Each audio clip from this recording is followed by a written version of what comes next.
पाकिस्तान की राजधानी इस्लामाबाद एक बार फिर वैश्विक कूटनीति का केंद्र बन गया, जहां अमेरिका और ईरान के बीच बहुप्रतीक्षित शांति वार्ता का पहला दौर खत्म हुआ। लेकिन इसके साथ ही कई नए सवाल भी खड़े हो गए हैं। बातचीत की मेज पर जहां उम्मीदें थी, वहीं तनाव भी खुलकर सामने आया। ईरानी प्रतिनिधिमंडल का नेतृत्व संसद स्पीकर मोहम्मद बाघेर गालिबाफ और विदेश मंत्री अब्बास अरागची कर रहे हैं, जबकि अमेरिकी पक्ष की अगुवाई उपराष्ट्रपति जेडी वैंस ने की। सूत्रों के मुताबिक आमने सामने की इस अहम बातचीत के दौरान होर्मुज स्ट्रेट को लेकर वैंस और अरागची के बीच तीखी बहस हो गई, जिसने माहौल को अचानक गर्म कर दिया।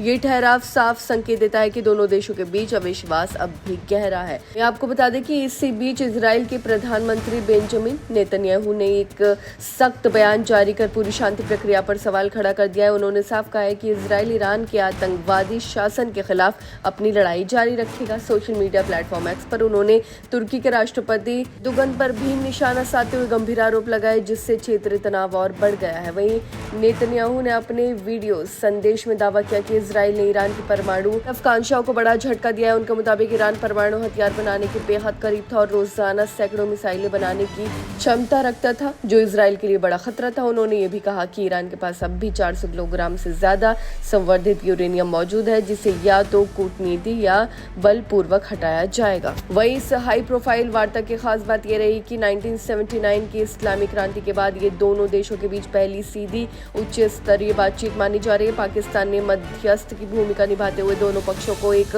मंच पर लाने में अहम भूमिका निभाई। वहीं बातचीत से पहले दोनों प्रतिनिधि मंडलों ने प्रधानमंत्री शहबाज शरीफ से अलग अलग मुलाकात की, जिसके बाद आमने सामने चर्चा शुरू हुई। वहीं सूत्रों के अनुसार वार्ता विशेषज्ञ स्तर तक पहुंच चुकी है, जिसमें आर्थिक, सैन्य, कानूनी और परमाणु मुद्दों पर अलग अलग समितियां काम कर रही हैं। वहीं कुछ तकनीकी पहलुओं को अंतिम रूप देने की कोशिश भी जारी है, जो संभावित समझौते की दिशा में अहम कदम हो सकता है।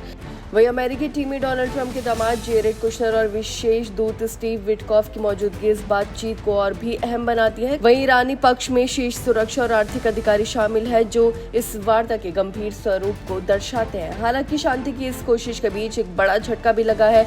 लेबनान पर इजराइल के भीषण हमलों में 300 से ज्यादा लोगों की मौत ने हाल ही में घोषित युद्ध विराम को लगभग खत्म कर दिया है। ईरान ने इसे समझौते का उल्लंघन बताया, जबकि अमेरिका और इजराइल ने कहा कि लेबनान इस समझौते का हिस्सा नहीं था। वहीं इन घटनाओं के बीच दुनिया की नजर अभी इस वार्ता के अगले दौर पर टिकी है। क्या दशकों पुरानी दुश्मनी खत्म होगी या तनाव और बढ़ेगा, या आने वाले दिनों में साफ होगा। फिलहाल इस्लामाबाद से निकला संदेश यही है कि शांति की राह आसान नहीं, लेकिन कोशिश जारी है। आपकी इस बारे में क्या राय है, हमें कमेंट करके जरूर बताएं। फिलहाल इस खबर में बस इतना ही, और ऐसी तमाम खबरों को देखने के लिए देखते रहिए भारत एक्सप्रेस।